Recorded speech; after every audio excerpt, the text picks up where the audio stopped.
السلام عليكم يا صديقي.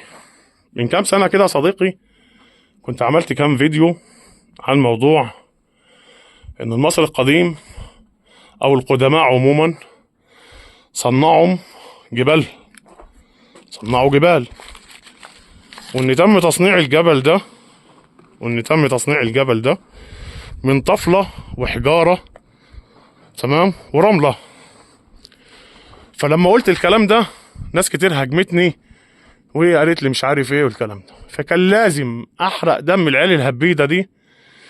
ويعني اسمح لي كده اقول لك هبيت في وسط الكلام، مع ان انا عارف انها بتحز في نفسيتك وتتعبك، بس معلش يعني استحملني شويه. ويجي قلت لازم اجيب دليل على كده. رقم واحد قدامك اهو الدليل ده، كله تصنيع حجاره مصنعه، مش طبيعه جبل، تمام. استخدم كذا نوع في البناء قدام سعادتك اهو، تمام. انا هاخدك اخش المغاره دلوقتي اوريك التصنيع اهي، بس انا بريها لك من بره الاول. وادي اهي مصنعه، وادي وش الجبل من فوق مصنع اهوت، تمام. تعالى بقى نخش على المغاره. نخش على المغاره هنا اهي، واضحه جدا ان ده حجاره تم بنائها. بص ماده البناء ما بين الحجاره طفله ورمله، وضايف عليها هنا طين، وضايف عليها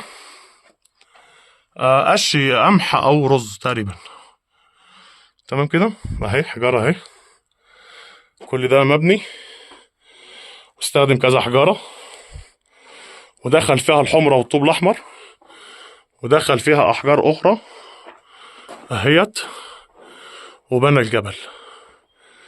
طب انت بتقول اي كلام، اصبر بس عليا اهي،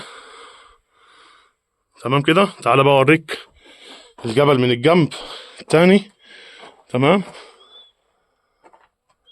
من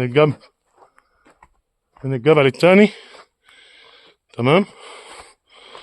اهي كلها تصنيع اهي، مبنية مصنعة اهي، كل ده مبني يا ابن عمي.